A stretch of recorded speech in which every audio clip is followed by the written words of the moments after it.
উমর ইবনে আব্দুল আজিজকে পুলসরাতের দিকে ডাকা হয়েছে। এতটুকুন দাসী মুখে উচ্চারণ করেছে, কি হয়েছে এটা এখনো পর্যন্ত উমর ইবনে আব্দুল আজিজ শোনে নাই। শুধু ডাকা হয়েছে, সাথে সাথে উমর ইবনে আব্দুল আজিজ অজ্ঞান হয়ে জমিনের ভেতরে কাত হয়ে পড়ে গেছে। দাসী উমর ইবনে আব্দুল আজিজের কানে চিৎকার করতে লাগলো আর মাথায় পানি দিয়ে বলতে লাগলো, আমিরুল মুমিনিন অজ্ঞান হলেন কেন? আল্লাহর কসম আমি স্বপ্নে দেখেছি আপনাকে যখন ডাকা হলো আপনি খুব ভীতু সন্ত্রস্ত অবস্থায় পুলসরাতের উপরে দাঁড়াইলেন, কিন্তু কিছু নূর যেন আপনাকে আগলে ধরে পুলসরাত পার করে আল্লাহর জান্নাতে পৌঁছায় দিয়েছে। ওমর ইবনে আব্দুল আজিজ তখনও বেহুশ। লম্বা সময় পরে উমর ইবনে আব্দুল আজিজের হুঁশ আসলো। হুঁশ আসলে বলে, দাসী আমারে যে ডাকা হলো তখন কি হলো এটা তো বললা না। দাসী বলে, বলমু কি, আপনার তাকওয়াল্লাহ আপনাকে পুলসরাতে ডাকা হইছে, কথা শোনার সাথে সাথে তো অজ্ঞান করে দিছে। আমিরুল মুমিনিন আল্লাহর কসম আপনাকে যখন ডাকা হয়েছে আর আপনি যখন পুলসরাতের উপরে দাঁড়িয়েছেন, আপনার ইবাদতের নূরগুলা আপনাকে পেঁচায়া আল্লাহর জান্নাতে পৌঁছায়া দিল। আল্লাহ তাআলা জান্নাতে মুমিন বান্দাদেরকে যাওয়ার জন্য দোজখের উপরে পুলসরাতকে কায়েম করেছেন। আল্লাহর জান্নাতে যাওয়ার একটা মাত্র পথ, পুলসরাতের পুল ছাড়া জান্নাতে যাওয়ার কোনো রাস্তা নাই। নবীজি বলেছেন, পয়গম্বররাও পুলসরাতের উপর দিয়ে জান্নাতে যাবে, সিদ্দিকরাও পুলসরাতের উপর দিয়ে জান্নাতে যাবে, শহীদরাও পুলসরাতের উপর দিয়ে জান্নাতে যাবে। যত মুমিন আল্লাহর জান্নাতে যাবে সকলকে পুলসরাত পার হয়েই যেতে হবে।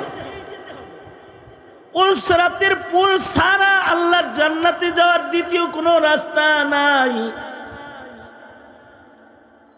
পুলসরাতটা হলো জাহান্নামের উপরে স্থাপন করা হবে। পুলসরাতের পুলের পরে যারা দাঁড়াবে অনেকেই পুলসরাতের পুল থেকে নিচে পড়ে যাবে। তাদের আমলের ইখলাস কম, তাদের আমলের পাওয়ার কম। দুর্বল আমল নিয়ে যখন পুলসরাতের উপরে দাঁড়াবে, পুলসরাতের রাস্তা দেখবে না, নিচে পড়ে যাবে। যে নিচে পড়ে যাবে সে দোজখে পড়ে যাবে। বান্দি বলে, পুলসরাতকে দোজখের উপরে স্থাপন করা হয়েছে, এটা দেখলাম। আমরা তো পুলসরাতের ভয় করি না কোনো সময়, কিন্তু সাহাবায়ে কেরাম পুলসরাতের ভয়ে কাঁদছে। জঙ্গে মুতার যুদ্ধে জঙ্গে মুতায় আল্লাহর রাসূল সাহাবায়ে কেরামদেরকে যুদ্ধে পাঠিয়েছিলেন। নবীজি এই কাফেলাকে যুদ্ধে পাঠানোর আগে আল্লাহর রাসূল বলে দিয়েছেন, তোমাদের মধ্যে এই তিনজনের সেনাপতি নির্ধারণ করলাম। 1 নাম্বার সেনাপতি অমুক, 2 নাম্বার সেনাপতি অমুক, 3 নাম্বার সেনাপতি অমুক। 3 জন শহীদ হয়ে যাবে। এই 3 জন যখন শহীদ হয়ে যাবে, 4র্থ সেনাপতি তোমরা যুদ্ধের ময়দানে নিজেরা পরামর্শ করে বানায় নিবে। নবীজি 3 জনরে শহীদ হবে আগেই খবর দিছে। নবী যাদের শহীদ হবে খবর দিছে, এটা কি আর ভুল হইতে পারে? এবং আশ্চর্য ওই মুতার যুদ্ধ, যে এই যুদ্ধটাকে আল্লাহ তাআলা, নবীজি মদিনায় বসেছিলেন আর এই যুদ্ধের লাইভ আল্লাহ তাআলা তার হাবিবকে দেখাইছেন। মদিনায় বসায় বসায়। এই তিনজন সাহাবী বাড়িতে যায় বিবি বাচ্চার কাছে যায় বলছে, যায়েদ ইবনে হারিসাও যায় বলে, এই বিবি, নবী বলছে আমি শহীদ, এই সাক্ষাৎ তোমার সাথে আমার শেষ সাক্ষাৎ, আর কোনদিন দুনিয়াতে তোমার আমার মোলাকাত হবে না। তোর রাসূল বলছে আমি শহীদ, দেখা হবে জান্নাতে। আব্দুল্লাহ ইবনে রাওয়াহা নবীর সাহাবী, তিনিও বাড়িতে যায় বলছে, নবী বলছে আমিও শহীদ।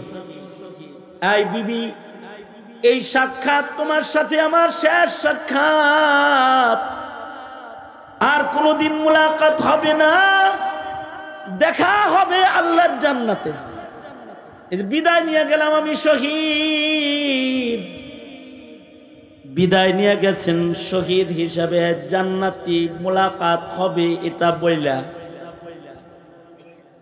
কিন্তু যখন যুদ্ধের দিকে রাস্তা চলতেছেন, আব্দুল্লাহ ইবনে রাওয়াহা চিল্লায় চিল্লায় তখন কাঁদতেছে।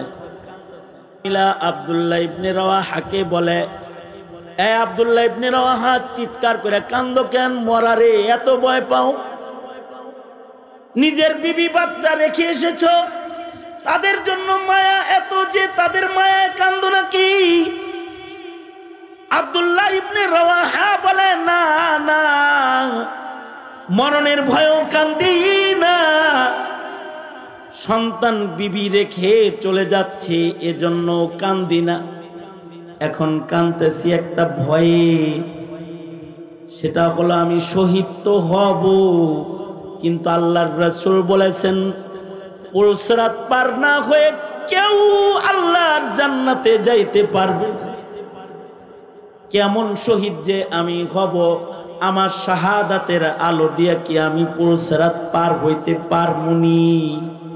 এই ভয়ে কান্তাছি, যদি আবার পাও ফসকে নিচে পড়ে যাই তো পুলসরাতের নিচেই তো জাহান্নাম। এটা হলো তাকওয়াল্লাহ। আর আল্লাহ বলে জান্নাত উইদ্দাত লিল মুত্তাকিন, জান্নাত মুত্তাকিদের জন্যই বানানো হয়েছে। দাসী বলে, উমর ইবনে আব্দুল আজিজ, দেখলাম যে হাসর ময়দান কায়েম হয়ে গেছে, আর পুলসরাতকে জাহান্নামের উপরে স্থাপন করা হয়েছে, এক একজন করে পুলসরাতের পুলের উপরে ডাকা হইতেছে। কারে ডাকা হইল? প্রথম সর্বপ্রথম যাকে ডাকা হলো পুলসরাতের পুলের উপরে, প্রথম ডাকা হলো আব্দুল মালিক বিন মারওয়ান। আপনার পূর্বের যে খলিফাতুল মুসলিমিন একজন ছিল, তারে ডাকা হইল। আব্দুল মালিক বিন মারওয়ান, তাকে ডাকা হলে সে পুলসরাতের উপরে গিয়ে দাঁড়ালো। দাঁড়ানোর পরে কিছু দূর হাঁটার পরেও তার পা কাঁপতে শুরু করল। আর মালিক ইবনে মারওয়ান, আব্দুল মালিক বিন মারওয়ান, সে দোজখের ভিতরে পড়ে গেল। খলিফাতুল মুসলিমিন শাসক ছিল, রাষ্ট্রপ্রধান ছিল, কিন্তু মালিক ইবনে মারওয়ান দোজখের ভিতরে পড়ে গেল। উমর ইবনে আব্দুল আজিজ আটকে উঠলেন, বললেন তারপরে কি হলো? তারপরে তার সন্তান ওয়ালিদ ইবনে আব্দুল মালিক বিন মারওয়ানকে ডাকা হলো। ওয়ালিদ বিন আব্দুল মালিক বিন মারওয়ানও পুলসরাতের উপরে যে দাঁড়ালো। কয়েক কদম হাঁটার পরে তার পা পিছলে গেল, আর পুলসরাত থেকে কাঁপতে কাঁপতে সে দোজখের আগুনে পড়ে গেল। উমর ইবনে আব্দুল আজিজ বলে তারপরে কি হলো? তারপরে সুলাইমান বিন আব্দুল মালিক বিন মারওয়ান, আরেক খলিফা যে তারে ডাকা হলো, সে যখন পুলসরাতের উপরে দাঁড়াইল, সে হাঁটার জন্য চেষ্টা করতেই তার পা ফসকে গেল, আর সেও দোজখের উপরে পড়ে গেল। ওমর ইবনে আব্দুল আজিজ রহমাতুল্লাহ আলাইহি ঘামতেছেন আর বলতেছেন, তারপরে কি হলো? দাসী বলে, তারপরে আপনাকে ওমর ইবনে আব্দুল আজিজ বলে ডাকা হলো। মানুষ মনে করে যে মানুষ দুনিয়ায় যদি কোনো কিছু অর্জন করতে পারে তাহলে এটা একটা সফলতা। কেউ বিশ্বকাপ অর্জনের সফলতা উদযাপন করে, কেউ গোল্ড মেডেল পাইছে এটাকে সফলতা মনে করে, কেউ ভালো একটা বাড়ি বানাইছে এটাকে নিজের জন্য সফলতা মনে করে, কারোর একটা ব্যবসা বাণিজ্য দাঁড়ায় গেছে এটাকে মনে করে যে সফল হয়ে গেছে, সরকারি ভালো মানের একটা চাকরি হয়েছে এটাকে অনেকে মনে করে যে সে সফল হয়ে গেছে। বাল তুসিরুনাল হায়াতাদ দুনিয়া ওয়াল আখিরাতু খায়রু ওয়া আবকা। আল্লাহ বলেন এরা সফল না। সফল হলো তারা যারা জান্নাতে পৌঁছাটা নিশ্চিত করে ফেলছে, তারা হলো সফল। যতক্ষণ পর্যন্ত একজন মানুষের জান্নাতে যাওয়া কনফার্ম না করবে, নিশ্চিত না হবে, ততক্ষণ পর্যন্ত সফলতা নাই, ততক্ষণ পর্যন্ত দুশ্চিন্তা মুক্ত নাই। এমপি হওয়া, মন্ত্রী হওয়া এটা সফলতা না। দেশের প্রধানমন্ত্রী অথবা প্রেসিডেন্ট হওয়াও সফলতা না, এটা ক্ষণস্থায়ী। শেখ হাসিনা প্রধানমন্ত্রী ছিল, এখন আইলে জুতা দিয়ে বাইরেব মানুষ।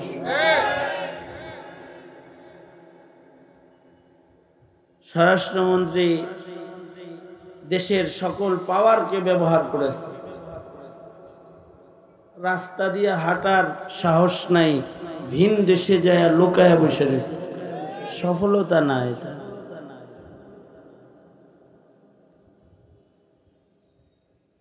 এ কারণে এইটার জন্য মেহনত প্রতিযোগিতায় অংশগ্রহণ করা দুনিয়ার জন্য এটা বোকামি। জান্নাত লাভের জন্য প্রতিযোগিতা এটা হলো চালাক চতুরতা। এ কারণে আল্লাহ তাআলা বলেন তোমরা জান্নাত দখলের জন্য প্রতিযোগিতা করো। তোমাদের জিন্দেগির মেহনত, তোমাদের জিন্দেগির দৌড়াদৌড়ি, তোমাদের জিন্দেগির সর্বোচ্চ কোরবানি সব হবে আল্লাহর জান্নাত কামাই করার জন্য। যেই জান্নাতের সবচেয়ে ছোট জান্নাত যেটা আরদুহাস সামাওয়াত ওয়াল আরদ, আসমান জমিন যত বড়, আল্লাহর একটা ছোট্ট জান্নাত অত বড়। আল্লাহ বলেন ওয়াসারিউ ইলা মাগফিরাতিম মির রাব্বিকুম ওয়া জান্নাতিন আরদুহাস সামাওয়াত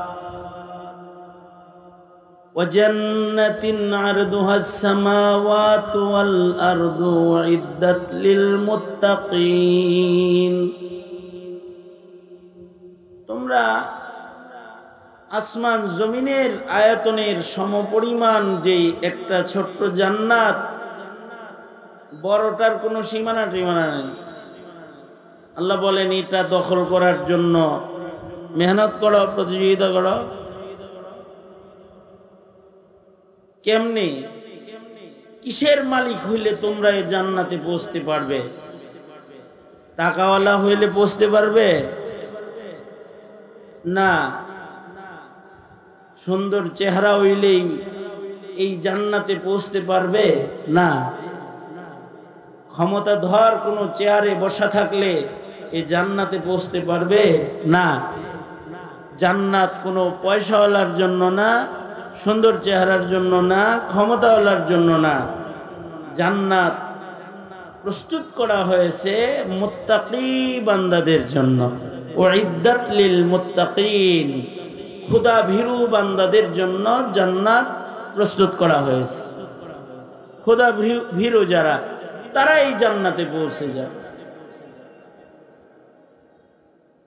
পৃথিবীর সবচেয়ে আলোচিত ক্ষমতাধর খলিফাতুল মুসলিমিন যিনি, তিনিও জান্নাত পাওয়ার ব্যাপারে ভয় ভীতিতে থাকতেন। পৃথিবীর সবচেয়ে উত্তম আখলাকের মানুষ নবীদের পরে হযরত সিদ্দিক আকবর, উনি জান্নাতে কেমনে পৌঁছবেন এটা নিয়ে পেরেশানিতে থাকতেন। পৃথিবীর গরম একজন মানুষ, যার গর্মি, যার শক্তি, যার নেতৃত্ব, এর বর্ণনা আল্লাহ তাআলা আল্লাহর রাসূলকে দিয়ে দিয়েছেন। আশাদ্দুহুম ফি আমরিল্লাহি ওমর, শক্ত ভয়ঙ্কর মেজাজের মানুষ, কিন্তু যখন জান্নাত জাহান্নামের প্রশ্ন আসতো, হযরত ওমর সব গর্মি নরম হয়ে যেত, পেরেশান হয়ে যেতেন। এই পৃথিবীর সবচেয়ে আলোচিত ক্ষমতাধর একজন খলিফাতুল মুসলিমিন হলেন ওমরে সানি, ওমর ইবনে আব্দুল আজিজ রহমতুল্লাহ আলাইহি। ওমর ইবনে আব্দুল আজিজ রহমতুল্লাহ আলাইহি মুসলিম জাহানের পঞ্চম খলিফা ওনাকে বলা হয়। ওমরে সানি, দ্বিতীয় ওমর বলা হয় ওনাকে। মুসলিম সাম্রাজ্যের আমিরুল মুমিনিন ছিলেন ওমর ইবনে আব্দুল আজিজ। তার ক্ষমতা আর তার খেলাফতের প্রভাব জমিনের শুধু মানব হৃদয়ে পড়ে নাই, তার ক্ষমতার প্রভাব জঙ্গলের হিংস্র প্রাণীর উপরেও পড়েছিল। তিনি যখন খলিফাতুল মুসলিমিন ছিলেন, তার জমানায় খালি মানুষ ভালো ছিল এরকম না। ওনার খেলাফত চলাকালীন সময়ে জঙ্গলের বাঘগুলা আক্রমণ করা ভুলে গেছিল। সুবহানাল্লাহ, আগামীকালকে বললেন।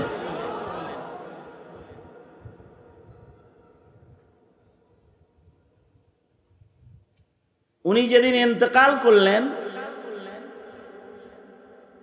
সেদিন খলিফার কার্যালয় থেকে কমপক্ষে 1700 মাইল দূরে খাল পারে নদীর ধারে একটা বৃদ্ধা মহিলা সে দাঁড়ায় চিৎকার দিল, আমিরুল মুমিনিন ইন্তেকাল করেছে, ওমর ইবনে আব্দুল আজিজ নাই, তিনি মারা গেছেন।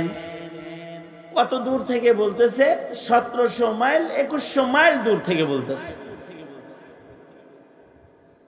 আমিরুল মুমিনিনের ইন্তেকাল হয়ে গেছে। এই স্যাটেলাইটের আমল না, যেমন আমি এখন এখানে বয়ান করতেছি, আমার বয়ান লাইভ হইতেছে, হাজার হাজার মাইল দূর থেকেও যারা এদের আইডির সাথে অ্যাড আছে এরা দেখতেছে। ওই জমানা আধুনিক এই স্যাটেলাইট প্রযুক্তি, ইন্টারনেটের জমানা না। এক গ্রামের ঘটনা আর এক গ্রামে পৌঁছতে মাস লেগে যেত, খবর হইতো না। কিন্তু হাজার হাজার মাইল দূরে ইন্তেকাল করলেন ওমর ইবনে আব্দুল আজিজ, আর হাজার হাজার মাইল দূর থেকে এক বুড়ি চিৎকার করে বলে, আমিরুল মুমিনিন ওমর ইবনে আব্দুল আজিজ ইন্তেকাল করছেন। খবর দিয়ে দিল এলাকায়। কয়েকদিন পরে খলিফাতুল মুসলিমিনের কার্যালয়ের পাশ থেকে এক বাণিজ্যিক কাফেলা গ্রামে চলে গেল। ওই কাফেলার কাছে এলাকাবাসী জিজ্ঞাসা করে, আমিরুল মুমিনিন কেমন আছে? তো কাফেলা বলল, আমিরুল মুমিনিন তো অমুক দিন মারা গেছে। আমিরুল মুমিনিন যে অমুক দিন মারা গেছে আমরা তো গ্রাম থেকে আগেই জানি। তারা বলে আমিরুল মুমিনিন মারা গেছে, তোমরা কেমনে জানলে? অমুক বুড়ি সে চিৎকার করে বলছে আমাদেরকে খবর দিয়েছে আমিরুল মুমিনিন নাই। সবাই মিলা বৃদ্ধাকে ধরল, আমিরুল মুমিনিন নাই, বাস্তবে তো নাই, তুমি জানলা কেমনে? মহিলা বলে আমি নদীর ঘাটে গেলাম, খলিফা উমর ইবনে আব্দুল আজিজের শাসনামলে বহুবার বাঘ আর ছাগলকে আমি এই চোখে এক ঘাটে পানি পান করতে দেখেছি। বাঘ ছাগলের উপরে আক্রমণ করে নাই। আজকে 2.5 বছর পরে হঠাৎ করে বাঘ ছাগলের রক্ত পান করতেছি। বুঝতে আর দেরি হয় নাই আমার যে আমিরুল মুমিনিন নাই। উমর ইবনে আব্দুল আজিজ বাঁচা থাকলে বাঘ ছাগলের রক্ত পান করার সাহস পাইত না। এই যে বাঘ ছাগলের রক্ত খাইতেছে, এটা দেখাই বুঝছি উমর ইবনে আব্দুল আজিজ নাই। এইরকম একজন খলিফাতুল মুসলিমিন ছিলেন উমর ইবনে আব্দুল আজিজ রহমতুল্লাহ আলাইহি। গুনাহ মুক্ত জীবন ছিল, ইবাদত এত বেশি ছিল। কিছু মানুষ তো ইন্তেকাল করার পরে, কিছু মানুষ মরে গেলে ইন্তেকাল করার পরে তাদের গায়ের থেকে খুশবু বের হয়। যেমন ওয়াইসুল কারনি রহমতুল্লাহ আলাইহি মায়ের খেদমত করছেন। ওয়াইসুল কারনি নবীজির যুগ পাইছেন, জমানা পাইছেন, কিন্তু নবীজি ওনাকে নির্দেশ করছেন, চিঠি পাঠাইছে, হযরত আমি পয়গম্বর আল্লাহর নবী আপনার কাছে আসতে চাই, কিন্তু মা অসুস্থ, আসমু। নবীজি বললেন না, মার খেদমত করো। মার খেদমত করছে ওয়াইসুল কারনি। নবীজি ওয়াইসুল কারনির ব্যাপারে ভবিষ্যৎ বাণী দিয়ে গেছেন এবং নবীজি হযরত উমরকে বলেছেন ওয়াইসুল কারনির কাছ থেকে তুমি দোয়া নিও। কারন এলাকা থেকে কোন কাফেলা মদিনাতুল মুনাওয়ারাতে আসলে হযরত উমর দৌড়ে ওই কাফেলার কাছে যাইতেন, যা বলতেন তোমরা কারন এলাকা থেকে আসছো, তোমাদের মাঝে কি ওয়াইস আছে নাকি? কয় না। যদি বলতো হ ওই যে ওয়াইস, তো হযরত উমর যায় তাড়াতাড়ি ধরে দোয়া লইতেন। কারণ মায়ের খেদমত করতে করতে ওনার মুখ মুস্তাজাবুদ দাওয়া হয়ে গেছে, যা দোয়া করতো সব আল্লাহর কাছে কবুল হয়ে যেত। আশ্চর্য হলো, হজের সফরে রওনা করছেন আর হজের সফরের রাস্তায় মারা গেছে। মাম্মাতা ফি তরিকিল মক্কাহ কিতাব আছে, কারা কারা হজের সফরে রাস্তায় মারা গেছে। যারা হজের সফরে রাস্তায় ইন্তেকাল করেছেন তাদের মধ্যে একজন হলেন ওয়াইসুল কারনি। রাস্তার মাঝখানে ইন্তেকাল করেছেন মরুভূমিতে, কিন্তু ওনার সাথীরা যখন ওনার গোসল দিতেছে, পানির তালাশ করতেছে, পানি তালাশ করতে কিছু দূর যাওয়ার পরেই কুদরতি ভাবে মরুভূমির ভেতরে তালাব পায়ে গেছে, মানে পানি পায়ে গেছে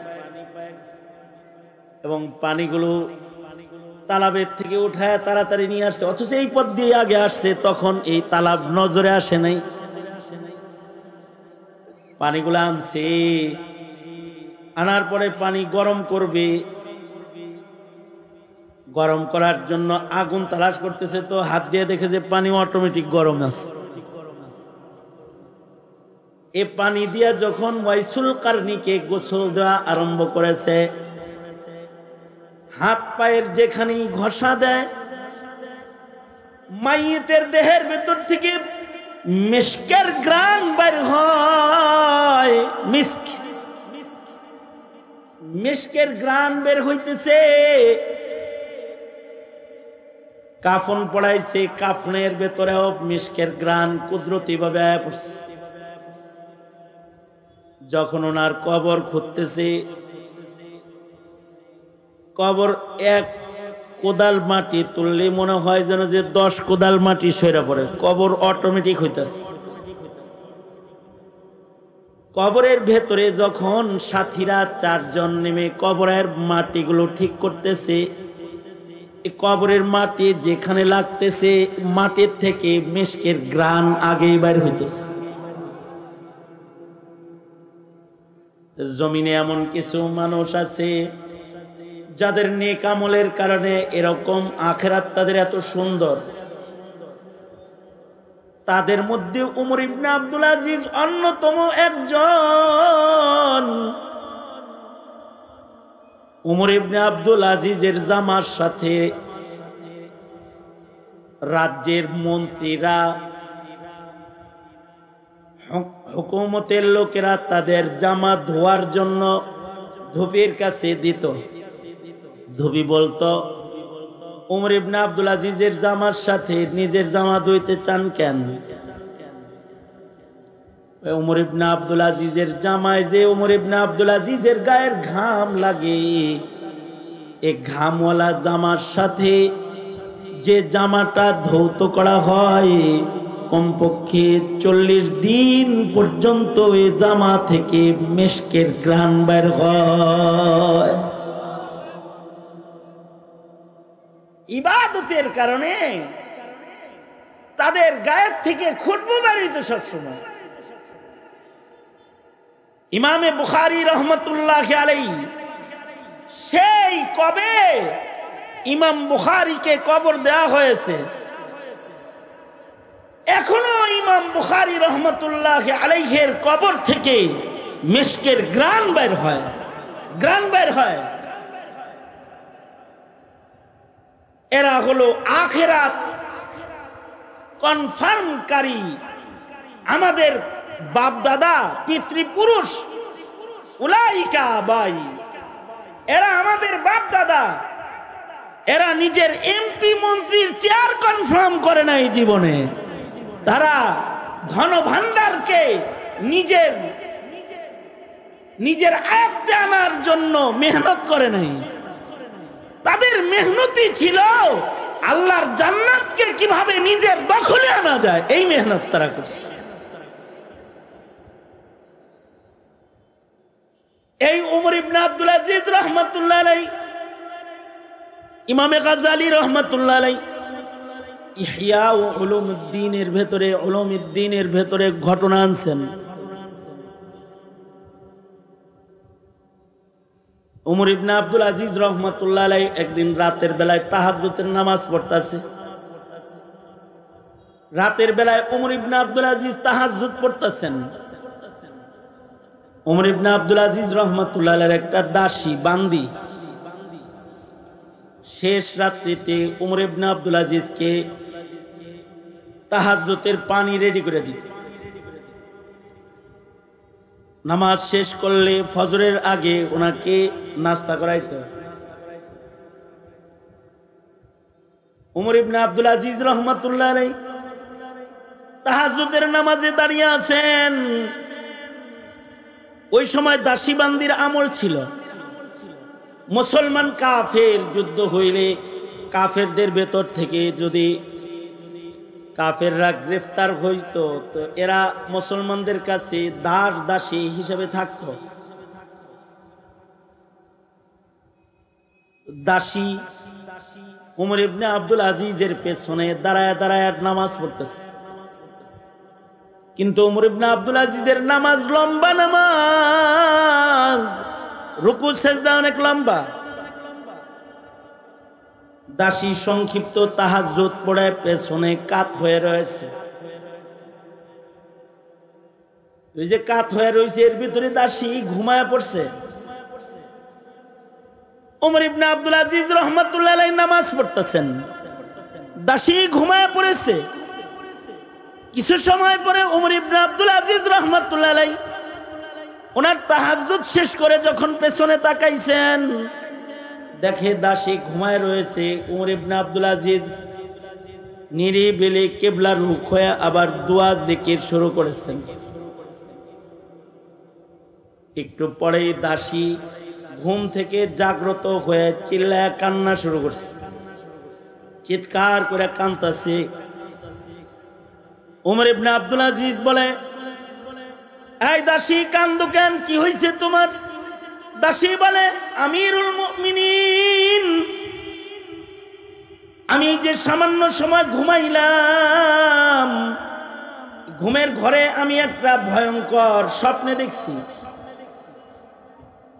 যে স্বপ্নটা দেখার পরে আমার ভয় লাগতেছে, তাই আমি কাঁদতেছি। ওমর ইবনে আব্দুল আজিজ বলে, আই দাসী, কি স্বপ্ন দেখেছো তুমি? দাসী কয়, দেখি হাসরের ময়দান কায়েম হয়েছে, বিচার শুরু হয়েছে। আল্লাহ তাআলা জান্নাতি মুমিন বান্দাদেরকে যাওয়ার জন্য দোজখের উপরে পুল সিরাতকে কায়েম করেছেন। আল্লাহর জান্নাতে যাওয়ার একটা মাত্র পথ, পুল সিরাতের পুল ছাড়া জান্নাতে যাওয়ার কোনো রাস্তা নাই। নবীজি বলেছেন, পয়গম্বররাও পুল সিরাতের উপর দিয়ে জান্নাতে যাবে, সিদ্দিকরাও পুল সিরাতের উপর দিয়ে জান্নাতে যাবে, শহীদরাও পুল সিরাতের উপর দিয়ে জান্নাতে যাবে। যত মুমিন আল্লাহর জান্নাতে যাবে, সকলকে পুল সিরাত পার হয়ে যেতে হবে। পুল সিরাতের পুল ছাড়া আল্লাহর জান্নাতে যাওয়ার দ্বিতীয় কোনো রাস্তা নাই। পুল সিরাতটা হলো জাহান্নামের উপরে স্থাপন করা হবে। পুল সিরাতের পুলের পরে যারা দাঁড়াবে, অনেকেই পুল সিরাতের পুল থেকে নিচে পড়ে যাবে। তাদের আমলের ইখলাস কম, তাদের আমলের পাওয়ার কম। দুর্বল আমল নিয়ে যখন পুল সিরাতের উপরে দাঁড়াবে, পুল সিরাতের রাস্তা দেখবে না, নিচে পড়ে যাবে। যে নিচে পড়ে যাবে সে দোজখে পড়ে যাবে। বান্দি বলে, পুল সিরাতকে দোজখের উপরে স্থাপন করা হয়েছে, এটা দেখলাম। আমরা তো পুল সিরাতের ভয় করি না কোনো সময়, কিন্তু সাহাবায়ে কেরাম পুল সিরাতের ভয়ে কাঁদছে। জঙ্গে মুতার যুদ্ধে জঙ্গে মুতায় আল্লাহর রাসূল সাহাবায়ে কেরামদেরকে যুদ্ধে পাঠিয়েছিলেন। নবীজি এই কাফেলাকে যুদ্ধে পাঠানোর আগে আল্লাহর রাসূল বলে দিয়েছেন, তোমাদের মধ্যে এই তিনজনের সেনাপতি নির্ধারণ করলাম। 1 নম্বর সেনাপতি অমুক, 2 নম্বর সেনাপতি অমুক, 3 নম্বর সেনাপতি অমুক। 3 জন শহীদ হয়ে যাবে। এই 3 জন যখন শহীদ হয়ে যাবে, 4র্থ সেনাপতি তোমরা যুদ্ধের ময়দানে নিজেরা পরামর্শ করে বানায় নিবে। নবীজি 3 জনরে শহীদ হবে আগেই খবর দিছে। নবী যাদের শহীদ হবে খবর দিছে, এটাকে আর ভুলাইতে পারে? এবং আশ্চর্য ওই মুতার যুদ্ধ, যে এই যুদ্ধটাকে আল্লাহ তাআলা, নবীজি মদিনায় বসেছিলেন আর এই যুদ্ধের লাইভ আল্লাহ তাআলা তার হাবিবকে দেখাইছেন মদিনায় বসায় বসে। এই 3 জন সাহাবী বাড়িতে যায়, বিবি বাচ্চার কাছে যায় বলছে। যায়েদ ইবনে হারিসাও যায় বলে, এই বিবি, নবী বলছে আমি শহীদ, এই সাক্ষাৎ তোমার সাথে আমার শেষ সাক্ষাৎ। আর কোনোদিন দুনিয়াতে তোমার আমার মোলাকাত হবে না। তোর রাসূল বলছে আমি শহীদ, দেখা হবে জান্নাতে। আব্দুল্লাহ ইবনে রাওয়াহা নবীর সাহাবী, তিনিও বাড়িতে যা বলছে, নবী বলছে আমিও শহীদ। এই বিবি, এই সাক্ষাৎ তোমার সাথে আমার শেষ সাক্ষাৎ, আর কোনোদিন মুলাকাত হবে না, দেখা হবে আল্লাহর জান্নাতে। বিদায় নিয়ে গেলাম আমি শহীদ। বিদায় নিয়ে গেছেন শহীদ হিসাবে, জান্নাতি মুলাকাত হবে এটা বইলা। কিন্তু যখন যুদ্ধের দিকে রাস্তা চলতেছেন, আব্দুল্লাহ ইবনে রাওয়াহা চিল্লায় চিল্লায় তখন কাঁদতেছে। আব্দুল্লাহ ইবনে রাওয়াহাকে বলে, এ আব্দুল্লাহ ইবনে রাওয়াহা, চিৎকার করে কান্দো কেন? মরারে এত ভয় পাও? নিজের বিবি বাচ্চা রেখে এসেছো, তাদের জন্য মায়া এত যে তাদের মায়ায় কান্দো নাকি? আব্দুল্লাহ ইবনে রাওয়াহা বলে, না না, মরণের ভয়ও কান্দি না, সন্তান বিবি রেখে চলে যাচ্ছে এজন্য কান্দি না। এখন কাঁদতেছি একটা ভয়ে, সেটা হলো আমি শহীদ তো হব, কিন্তু আল্লাহর রাসূল বলেছেন পুলসরাত পার না হয়ে কেউ আল্লাহর জান্নাতে যাইতে পারবে না। কেমন শহীদ যে আমি হব, আমার শাহাদাতের আলো দিয়ে কি আমি পুলসরাত পার হইতে পারমুনি? এই ভয়ে কান্তাছি, যদি আবার পাও ফসকে নিচে পড়ে যাই তো পুলসরাতের নিচেই তো জাহান্নাম। এটা হলো তাকওয়াল্লাহ। আর আল্লাহ বলে জান্নাত উইদ্দাত লিল মুত্তাকিন, জান্নাত মুত্তাকিদের জন্যই বানানো হয়েছে। দাসী বলে, উমর ইবনে আব্দুল আজিজ, দেখলাম যে হাসর ময়দান কায়েম হয়ে গেছে আর পুলসরাতকে জাহান্নামের উপরে স্থাপন করা হয়েছে, এক একজন করে পুলসরাতের পুলের উপরে ডাকা হইতেছে। কারে ডাকা হইল প্রথম? সর্বপ্রথম যাকে ডাকা হলো পুলসরাতের পুলের উপরে, প্রথম ডাকা হলো আব্দুল মালিক বিন মারওয়ান। আপনার পূর্বের যে খলিফাতুল মুসলিমিন একজন ছিল, তারে ডাকা হইল আব্দুল মালিক বিন মারওয়ান। তাকে ডাকা হলে সে পুলসরাতের উপরে গিয়ে দাঁড়ালো। দাঁড়ানোর পরে কিছু দূর হাঁটার পরেও তার পা কাঁপতে শুরু করল। আর মালিক ইবনে মারওয়ান, আব্দুল মালিক বিন মারওয়ান, সে দোজখের ভিতরে পড়ে গেল। খলিফাতুল মুসলিমিন শাসক ছিল, রাষ্ট্রপ্রধান ছিল, কিন্তু মালিক ইবনে মারওয়ান দোজখের ভিতরে পড়ে গেল। উমর ইবনে আব্দুল আজিজ আটকে উঠলেন, বললেন তারপরে কি হলো? তারপরে তার সন্তান ওয়ালিদ ইবনে আব্দুল মালিক বিন মারওয়ানকে ডাকা হলো। ওয়ালিদ বিন আব্দুল মালিক বিন মারওয়ানও পুলসরাতের উপরে যে দাঁড়ালো। কয়েক কদম হাঁটার পরে তার পা পিছলে গেল, আর পুলসরাত থেকে কাঁপতে কাঁপতে সে দোজখের আগুনে পড়ে গেল। উমর ইবনে আব্দুল আজিজ বলে, তারপরে কি হলো?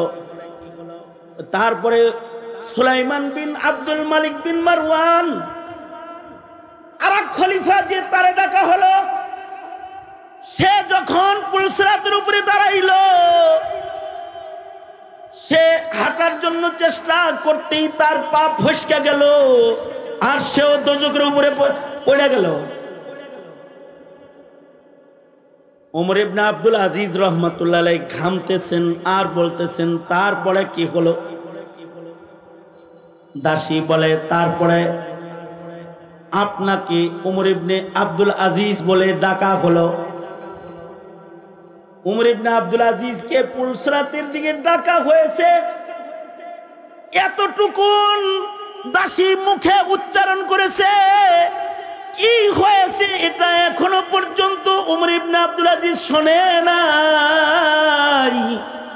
শুধু ডাকা হয়েছে, সাথে সাথে ওমর ইবনে আব্দুল আজিজ অজ্ঞান হয়ে জমিনের ভেতরে কাত হয়ে পড়ে গেছে। দাসী ওমর ইবনে আব্দুল আজিজের কানে চিৎকার করতে লাগলো আর মাথায় পানি দিয়ে বলতে লাগলো, আমিরুল মুমিনিন অজ্ঞান হলেন কেন? আল্লাহর কসম আমি স্বপ্নে দেখেছি আপনাকে যখন ডাকা হলো আপনি খুব ভীতু সন্ত্রস্ত অবস্থায় পুলসিরাতের উপরে দাঁড়াইলেন, কিন্তু কিছু নূর যেন আপনাকে আগলে ধরে পুলসিরাত পার করে আল্লাহর জান্নাতে পৌঁছায় দিয়েছে। ওমর ইবনে আব্দুল আজিজ তখনও বেহুশ। লম্বা সময় পরে ওমর ইবনে আব্দুল আজিজের হুঁশ আসলো। হুঁশ আসলে বলে, দাসী আমারে যে ডাকা হলো তখন কি হলো এটা তো বললা না। দাসী বলে, বলমু কি, আপনার তাকওয়াল্লাহ আপনাকে পুলসিরাতে ডাকা হইছে, কথা শোনার সাথে সাথে তো অজ্ঞান করে দিছে।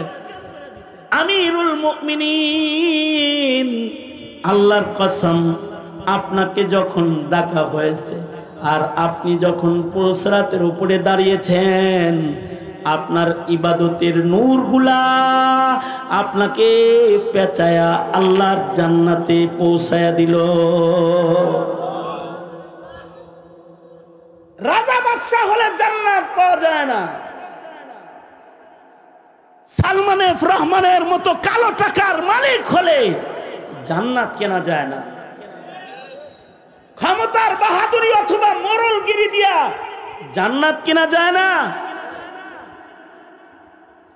জান্নাত কিনতে হয় একমাত্র ধন তাকওয়াল্লাহ দিয়া, খোদা ভীতির দ্বারায়।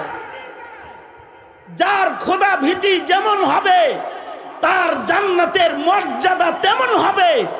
ইন্না আকরামাকুম ইনদাল্লাহি আতকাকুম, তোমাদের ভেতরে যে বড় মুত্তাকি তার জান্নাত তত বড় হবে। আল্লাহু আকবার কাবীরা, যে যত মুত্তাকি হবে তার জান্নাত তত বেশি বড় হবে। এদেশের আলেমরা এমপি হওয়ার মন্ত্রী হওয়ার রাজনীতি করেন, তো বলবেন কিসের রাজনীতি করে? তারা তাকওয়ার রাজনীতি করে। এদেশের উলামায়ে কেরাম মন্ত্রী হওয়ার লেগে ভোট চায় না, এমপি হওয়ার লেগে ভোটও চায় না। এদেশের আলেমরা জান্নাত পাওয়ার জন্যই ভোট চায়। তারা রাজনীতিও করে মানুষদেরকে জান্নাতের দিকে নেওয়ার জন্য। কারণ কি, যখন তাগুতি শক্তির বল প্রয়োগ করে যারা দাদাদের শেল্টারে মুসলমানের মাটিকে যখন নাস্তিকতার চাষাবাদের ক্ষেত্র বানাতে চায়, অথবা দ্বিতীয় বৃহত্তর মুসলিম দেশের মুসলমানদের বাপ দাদার ভিটাকে হিন্দুত্ববাদের চাষাবাদের আখড়া যখন ক্ষমতায় বসে বসে কেউ বানাতে চায়, তখন আলেমরা ক্ষমতার চেয়ার দখল করে নিজের পিতৃপুরুষদের রেখে যাওয়া আমানতকে হেফাজত করতে চায় মাত্র। ক্ষমতার জন্য রাজনীতি না, এই রাজনীতিও আল্লাহর জান্নাতের পথ খোলার জন্য। এই দেশের মৌলবীদের, আপনারা যারা গণতন্ত্রের ভোটের রাজনীতি যারা করেন, তারা মনে করবেন না যে মৌলবী এখন চেয়ারম্যানিতে খারাইছে রে, এমপিতে খারাইছে। মনে হয় এমপি হওয়ার শখ যাচ্ছে, এমপি হওয়ার শখ জাগে নাই। আপনাদেরকে এমপি মন্ত্রীর চেয়ার তো আমাদের বাপ দাদারা আগের থেকেই দিয়ে রাখছে। আমরা তো মসজিদের মিম্বরেই বসা ছিলাম অথবা মেহরাবেই বসা ছিলাম, কিন্তু আপনারা যে বাপ দাদার রেখে যাওয়া ইসলামের ভূমিকে হিন্দুত্ববাদ আখড়া বানাবেন, এটা তো আমাদের বাপ দাদারা টের পায় নাই। যদি টের পাইতো তাইলে আমাদের বাপ দাদারা আমাদেরকে শুধু মসজিদের মিম্বরে না রেখে আমাদেরকেও চেয়ারম্যান আর এমপির কার্যালয়ের সামনে দাঁড় করায় দিয়ে যেত। পাহারা দে মুসলমানের ভূমি। সুতরাং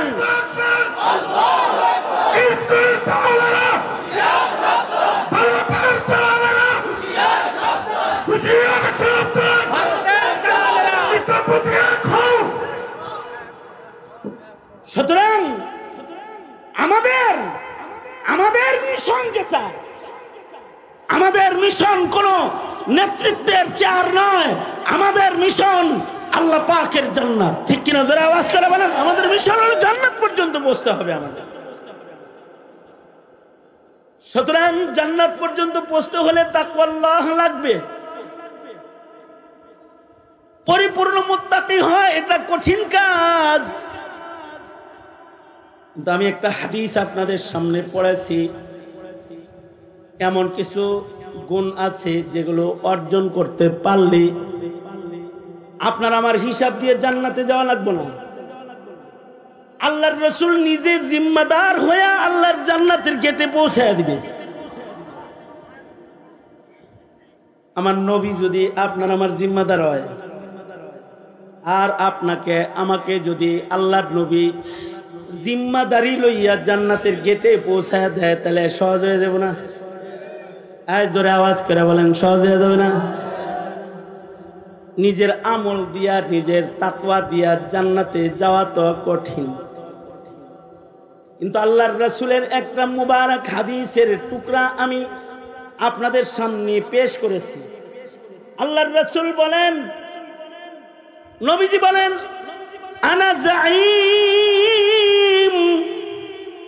আনা জাঈমুন বিবাইতিন ফি ওয়াসাতিল জান্নাহ। আল্লাহর নবী বলেন, এরে আমার উম্মতেরা, আমি নবী নিজে তোর দায়িত্ব নিয়ে নিলাম, তোকে নিজ জিম্মায় আল্লাহর জান্নাতের মাঝখানে আল্লাহর কাছ থেকে একটা বাড়ি লয়ে দেব। এই আল্লাহর জান্নাতের মাঝখানের বাড়ির দাম কিরকম?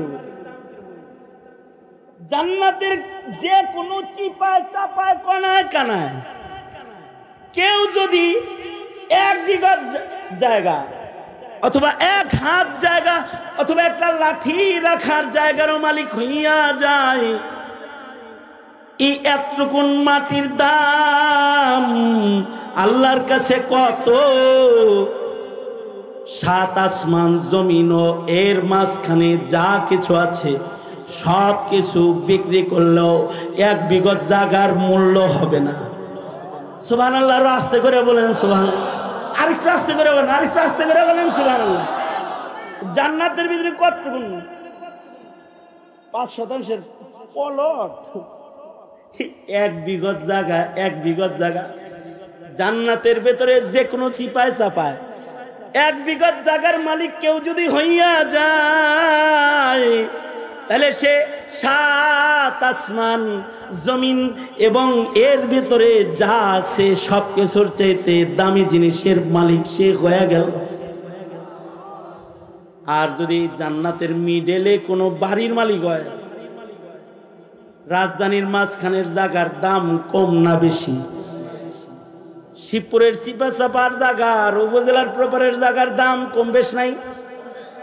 জান্নাতের চিপা চাপা আর জান্নাতের মিডলের জায়গার দাম কম বেশ নাই? জোরে বলেন, কম বেশ নাই? আল্লাহর রাসূল বলেন, আনা জাঈমুন বিবাইতিন ফি ওয়াসাতিল জান্নাহ। নবী বলেন, জান্নাতের মাঝখানে তোমাকে আল্লাহর কাছ থেকে কমপ্লিট একটা বাড়ি আমি নবী তোমাকে আদায় করে দেওয়ার দায়িত্ব গ্রহণ করলাম। শর্ত হলো লিমান হাসানা খুলুকাহু, যে তার চরিত্র ভালো করবা তাকে আমি আল্লাহর জান্নাতের মাঝখানে বাড়ি আল্লাহর কাছ থেকে আদায় করে দিব। চরিত্র, চরিত্র তো অনেক ব্যাপক শব্দ। আরেক হাদিসে আল্লাহর রাসূল বলে, এই তুমি আমাকে 2টা অঙ্গের জামানত দাও, আমি তোমাকে জান্নাতের জামানত দিয়ে দিব। মা বাইনা লিহইয়াইহি ওয়া মা বাইনা রিজলাইহি, মুখের জামানত দাও, লজ্জাস্থানের জামানত দাও। 2টা জিনিস পবিত্র রাখবা, আমি নবী জামিনদার, জান্নাত তোমার ঠিকানা হবে। কারণ মুখ অপবিত্র যার, সব অপবিত্র তার। যার মুখে কালিমা আছে তার মুখ পবিত্র, যার মুখে মিথ্যা নাই, গীবত নাই, তহমত নাই, খারাপ কথা নাই, তার মুখ পবিত্র। কিন্তু যার মুখের ভেতরে উল্টাপাল্টা কথা আছে তার মুখ অপবিত্র। যার মুখ অপবিত্র তার চরিত্রও অপবিত্র, চরিত্র নষ্ট। যেমন শেখ হাসিনা, শেখ হাসিনার মুখ কত খারাপ জানেন? শাপলা চত্বরে রাতের বেলায় বাতি বন্ধ করে দিয়ে ইমানের দাবি পালনকারী কিছু আলেম উলামা যারা খাতমে নবুয়াত রক্ষায়, নবীর ইজ্জত রক্ষা করতে শাপলা চত্বরে অবস্থান গ্রহণ করেছিল, বাতি বন্ধ করে রাতের আধারে গুলি করে বুক ঝাঁঝরা করে সেই হাফেজ আলেমগুলাকে হাসিনা মারল, শহীদ করল। ফজর হওয়ার আগে গরম পানি দিয়া রাস্তাঘাট ধৌত করে রক্ত সাফ করল। এরপরে সংসদে দাঁড়ায় জালেম বলল হুজুররা নাকি রং মাখায়া রাস্তায় ছুঁয়েছিল, সাউন্ড গ্রেনেডের আওয়াজ শুনে নাকি তারা উঠে দৌড় মেরেছে। শয়তান, মুখ কত খারাপ! লাশ গুম করলো, জাতিকে স্বাধীনতার রক্ষার বাহানা দিল, আর স্বাধীনতা বিরোধী যারা তাদেরকে দমন করার এক স্লোগান তুলল, শাহবাগ কায়েম করলো।